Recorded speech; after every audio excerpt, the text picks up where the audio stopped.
Baik, sebelumnya Assalamualaikum warahmatullahi wabarakatuh. Perkenalkan, nama saya Septian Lutfi Alifian dari kelas IPA C. Saya di sini yaitu berasal dari kelompok 2 matkul Fisika Modern. Nah, di sini pada kesempatan kali ini saya akan menjelaskan atau mempresentasikan tema dari kelompok 5, yaitu efek fotolistrik dan efek Compton. Langsung saja kita masuk pada pembahasan pertama. Nah, pertama-tama ketika kita mau belajar tentang suatu tema tersebut, pasti kita akan melihat sejarah terbentuknya kenapa kok bisa terjadi efek fotolistrik itu. Nah, di sini sejarah efek fotolistrik itu sendiri, orang pertama kali yang menemukan fenomena efek fotolistrik ini yaitu pada tahun 1887 oleh seorang fisikawan asal Jerman yang bernama Hertz atau Heinrich Rudolf Hertz. Kala itu dia sedang melakukan percobaan pada pemancar radio. Nah, selang beberapa tahun penemuan ini diteruskan oleh seorang asistennya yang bernama Philipp Lenard atau yang kita kenal sebagai Lenard, yaitu melakukan percobaan efek fotolistrik di dalam tabung vakum dan menyelidiki bagaimana hubungan efek fotolistrik itu dengan frekuensi dan intensitas cahaya. Seperti itu. Baik, kita langsung menuju pembahasan tema efek fotolistrik. Nah, efek fotolistrik dari referensi yang saya ketahui, dari pemahaman yang saya pahami, efek fotolistrik itu suatu fenomena jika suatu logam diletakkan di antara katode dan anode dengan rangkaian dengan beda potensial ini disinari oleh suatu cahaya, elektron akan lepas dari permukaan logam dan bergerak dari katode ke anode seperti gambar di samping. Nah, arus listrik di situ akan dideteksi oleh galvanometer.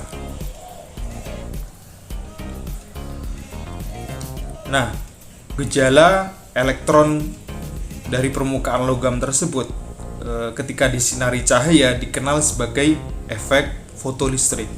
Jadi seperti itu. Kemudian elektron yang terlepas karena sinar cahaya itu disebut dengan fotoelektron.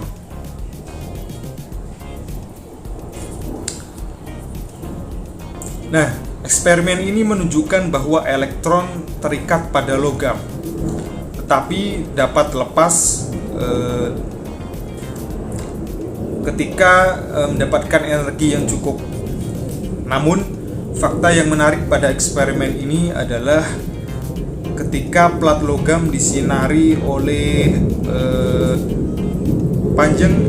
oleh cahaya yang memiliki gelombang yang relatif panjang, tidak ada elektron yang terlepas walaupun intensitas diperbesar. Kenyataan ini berlainan dengan teori gelombang, yang mana bahwa semakin besar intensitas cahaya, maka semakin besar pula suatu energi tersebut.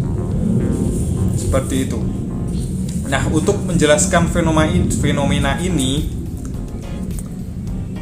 Albert Einstein mengajukan teori fotoelektrik. Nah, teori ini berdasarkan dari hipotesis Planck, yang mana teori ini berdasarkan dari hipotesis Planck bahwa getaran molekul meradiasikan benda dengan energi E sama dengan NhF, seperti itu. Nah, menurut Einstein, hal ini terjadi juga pada cahaya. Jadi cahaya yang memiliki energi dalam bentuk kuanta atau foton. Nah, hubungan matematisnya seperti pada gambar berikut ini. Energi foton E sama dengan Hf sama dengan Hc per lambda. E sama dengan foton satuannya joule, H sama dengan tetapan Planck atau konstanta Planck, 6,6 kali 10 minus pangkat 30 minus 34 joule per second. F sama dengan frekuensi gelombang satuannya hertz. C sama dengan cepat rambat gelombang yaitu 3,0 kali 10 pangkat 2 meter per second. Lambda sama dengan panjang gelombang satuannya meter. Oke, kita lanjut. Untuk energi foton minimum untuk melepaskan elektron. Nah, energi foton minimum ini melepaskan elektron disebut dengan energi ambang atau fungsi kerja. Hubungan matematisnya yaitu seperti berikut.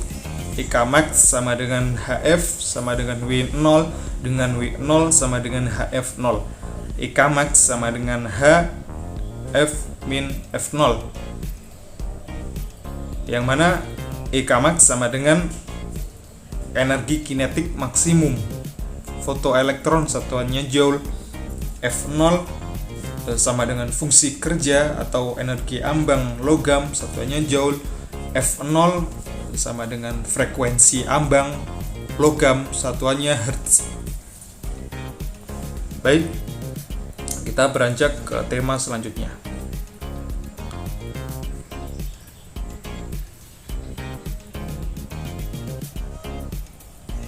Sejarah efek Compton. Nah, ketika kita sudah mempelajari apa maksud, apa definisi dari efek fotolistrik tadi, kita beranjak ke sejarah efek Compton. Nah, siapa sih penemu efek Compton ini? Jelasnya tidak sama dengan efek fotolistrik tadi.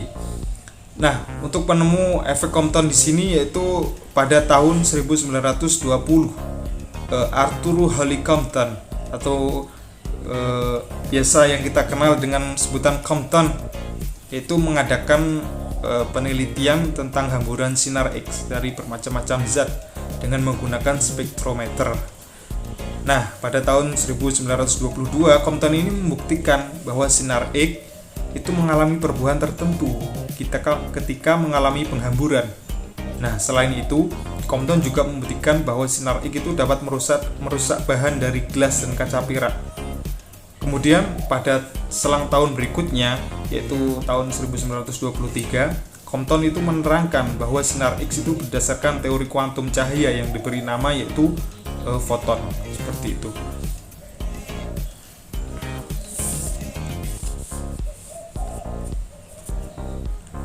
Kita masuk ke dalam pembahasan efek Compton. Bisa dilihat gambar saya di samping itu. Nah, mungkin gambarannya kurang lebih seperti itu, yaitu percobaan dari Compton. Nah, pada eksperimen ini Compton menembakkan sinar X pada suatu elektron bebas. Nah, hasilnya cahaya ini dihamburkan dengan sudut theta dan panjang gelombangnya menjadi lebih panjang dari panjang gelombang semula. Nah, berubahnya panjang gelombang ini menunjukkan bahwa cahaya kehilangan energinya, yang berarti energi ini diserap oleh elektron. Karena energi yang hilang ini, energi cahaya menjadi lebih kecil sehingga panjang gelombangnya lebih panjang. Nah, pertumbukan foton dan elektron ini menunjukkan adanya perpindahan momentum.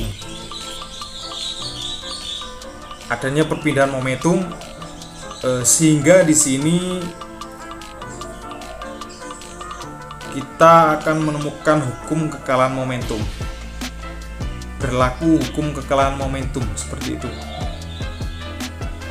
Yang mana berdasarkan dari teori relativitas Einstein, Compton menurunkan momentum foton yang dinyatakan sebagai berikut. yaitu P sama dengan HF per C sama dengan H per lambda, yang mana P sama dengan momentum foton,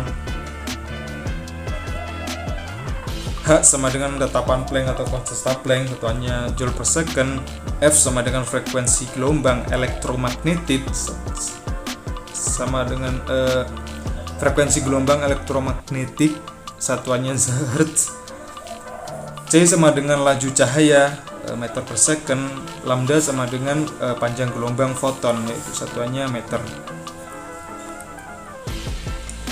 Kemudian satu lagi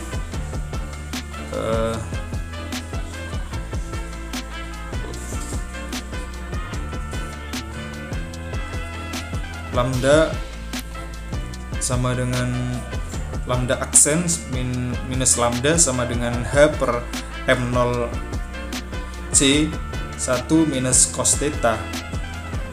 Dengan delta lambda ini pergeseran panjang gelombang foton, satuannya meter. Lambda sama dengan panjang gelombang foton yang datang, satuannya meter. Kemudian lambda aksen sama dengan panjang gelombang foton hambur, satuannya meter. M0 sama dengan massa diam elektron sama dengan 9,1 kali 10 minus 31 kg. H sama dengan konstanta Planck sama dengan 6,63 kali 10 minus pangkat minus 34 Joule per second, dan theta yaitu sama dengan sudut hamburan. Seperti itu. Nah, perlu kita ketahui H per M EC itu panjang gelombang Compton tersebut. Seperti itu. Sebuah sinar X dengan panjang gelombang 0,05 Armstrong ditembakkan pada sebuah elektron bebas. Sinar X ini terhambur dengan sudut 60 derajat. Berapakah panjang gelombang sinar X yang dihamburkan? Diketahui lambda sama dengan 0,05 Armstrong sama dengan 5 kali 10 pangkat minus 12 meter. Theta adalah 60 derajat, sehingga cos 60 derajat adalah setengah. Untuk mencari lambda aksen, kita pakai persamaan delta lambda sama dengan lambda aksen minus lambda sama dengan H per MEC kali 1 minus cos theta. Sehingga lambda aksen sama dengan lambda tambah H per MEC kali 1 minus cos theta. Jadinya lambda aksen sama dengan 5 kali 10 pangkat minus 12 ditambah 6,63 kali 10 pangkat minus 34 per 9,11 kali 10 pangkat minus 31 kali 3 kali 10 pangkat 8 dikali 1 minus setengah. Jadinya ini sama dengan 6,21 kali 10 pangkat minus 12 meter.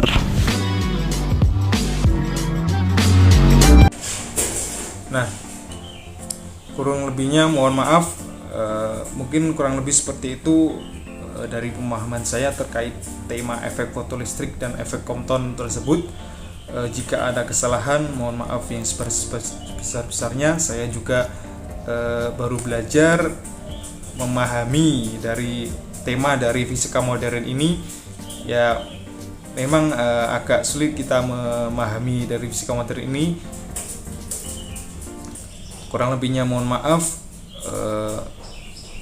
Silahkan menyimak presentasi rekan saya yang selanjutnya.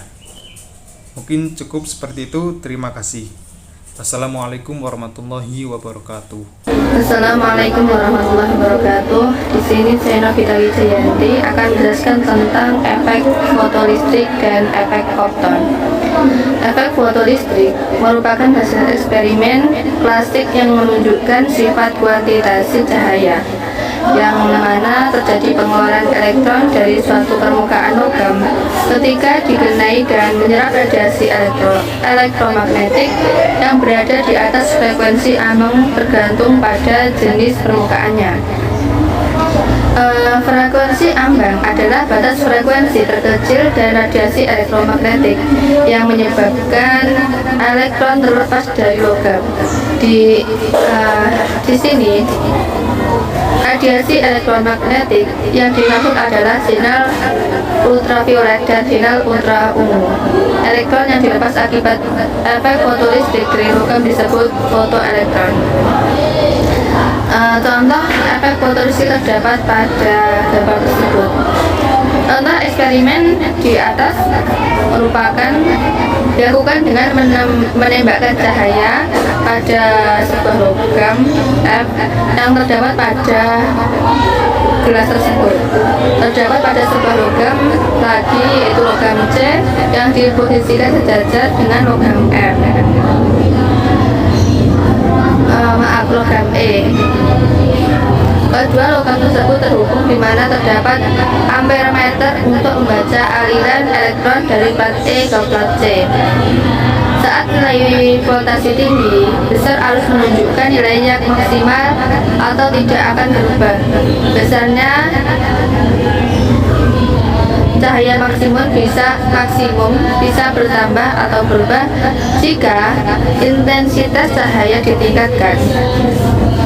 Ketika besar voltase atau beda potensial mengecil, ternyata tidak ada arus yang mengalir, yang menandakan tidak ada fotoelektron yang mengalir dari plat E ke plat C. Besarnya energi kinetik maksimum dan efek fotolistrik dirumuskan, yaitu energi kinetik maksimum fotoelektron sama dengan yaitu muatan elektron kali potensi henti. Dari eksperimen tersebut, ternyata teori klasik yang menyatakan cahaya sebagai gelombang gagal menjelaskan mengenai sifat-sifat cahaya terjadi pada efek fotoelistrik. Untuk menjelaskan fenomena tersebut, Albert Einstein mengajukan teori foton dari cahaya. Teori foton didasarkan pada hipotesis kuantum Planck yang mengatakan energi getaran molekul dari benda yang meradiasikan energi terkuantisasi dengan energi NHR. Menurut Einstein, ketika osilator molekul meradiasikan cahaya, energi osilator tersebut berkurang. Berdasarkan pernyataan tersebut, disimpulkan bahwa energi bersifat kekal. Cahaya yang dipancarkan osilator terus tersusun atas paket-paket energi yang terkuantisasi. Paket-paket energi yang terkuantisasi disebut kuanta atau foton. Energi foton dapat dirumuskan dengan konstanta Planck kali frekuensi cahaya, atau juga dengan konstanta Planck kali kecepatan cahaya dan dibagi dengan panjangnya gelombang cahaya.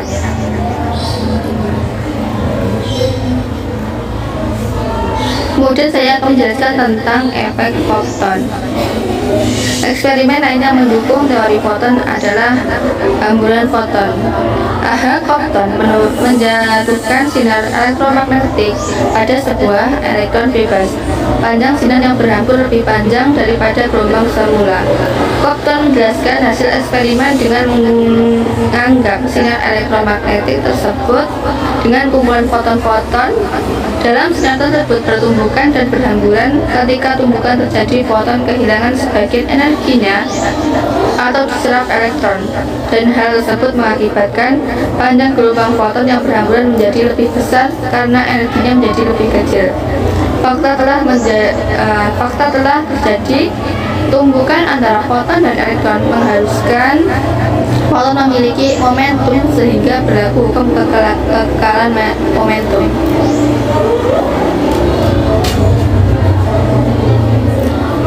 Dengan hukum kekekalan momentum dan energi pada tumbukan antara foton dan elektron, hasilnya adalah pergeseran panjang gelombang foton melalui persamaan, yaitu pergeseran panjang gelombang foton sama dengan panjang gelombang foton hambur min panjang gelombang foton datang, atau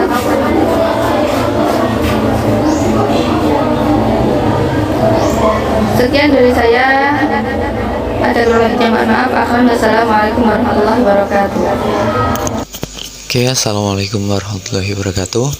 Saya Ahmad Mustafid, NIM 207190088, kelas Tadris Ilmu Pengetahuan Alam kelas D. Di sini saya akan menjelaskan tentang fotolistrik, efek fotolistrik dan efek Compton. Kita mulai di pengertiannya. Jika suatu logam diletakkan di antara katode dan anode pada rangkaian dengan beda potensial tertentu, kemudian disinari cahaya gelombang elektromagnetik, maka elektron akan lepas dari permukaan logam dan bergerak dari katode ke anode. Arus listrik yang dihasilkan kemudian dideteksi oleh galvanometer. Peristiwa lepasnya elektron ketika suatu permukaan logam disinari oleh radiasi elektromagnetik disebut efek fotolistrik.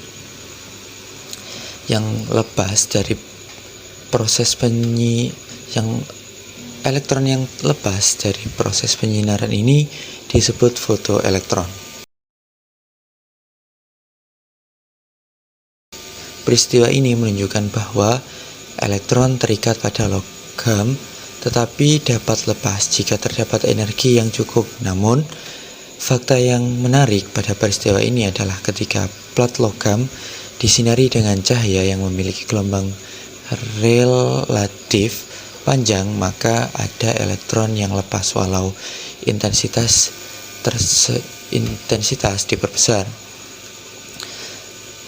Pernyataan tersebut juga bertolak belakang dengan teori gelombang bahwa semakin besar intensitas cahaya maka semakin besar energinya.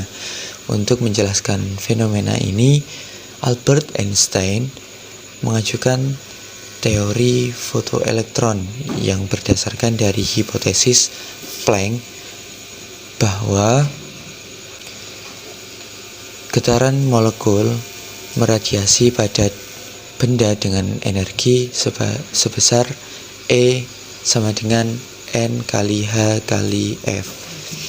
E merupakan energi foton, N adalah jumlah foton, H adalah konstanta Planck, F frekuensi cahaya. Seperti yang sudah dijelaskan menurut Einstein, hal ini terjadi pula pada cahaya. Jadi, cahaya memiliki energi dalam bentuk kuanta atau foton. Pernyataan ini dapat dirumuskan secara matematis, yaitu E sama dengan H dikali F. E adalah energi foton, H adalah konstanta Planck, dan F adalah frekuensi cahaya. Jika dihubungkan dengan panjang gelombang, maka persamaan ini akan menjadi E sama dengan H dikali C dibagi lambda, di mana C adalah kecepatan cahaya, nilainya 3 dikali 10 pangkat 8, dan lambda adalah panjang gelombang cahaya. Jadi, menurut teori fotoelektrik ini, energi cahaya tidak bergantung pada intensitas, melainkan bergantung pada frekuensi cahaya tersebut. Ketika suatu logam menerima energi dari foton, maka elektron akan lepas dari logam. Jika masih ada sisa energi, maka elektron akan bergerak dengan energi kinetik tersebut. Energi foton minimum untuk melepaskan elektron dari logam disebut energi ambang atau fungsi kerja. Persamaan matematisnya yaitu EK maksimum sama dengan H dikali F dikurang W, di mana EK maksimum adalah energi kinetik maksimum, HF adalah energi foton, dan W adalah fungsi kerja, semua dalam satuan Joule. Ketika foton hanya mampu melepaskan elektron, berarti energi kinetik maksimumnya sama dengan 0. kita menemukan bahwa energi ambang itu adalah W, di mana W adalah H dikali F0. W adalah energi ambang, F0 adalah frekuensi foton minimum. F0 sama dengan C dibagi lambda 0, sehingga persamaannya menjadi W sama dengan H dikali C dibagi lambda 0, di mana lambda 0 adalah panjang gelombang minimum. Pada efek fotolistrik sudah dijelaskan bahwa cahaya memiliki paket energi yang disebut foton, yang dibuktikan melalui eksperimen fotolistrik. Nah, sekarang kita akan membahas eksperimen lain untuk membuktikan bahwa cahaya memiliki paket energi, yaitu oleh Arthur Holly Compton, yang selanjutnya eksperimen ini dikenal dengan sebutan efek Compton.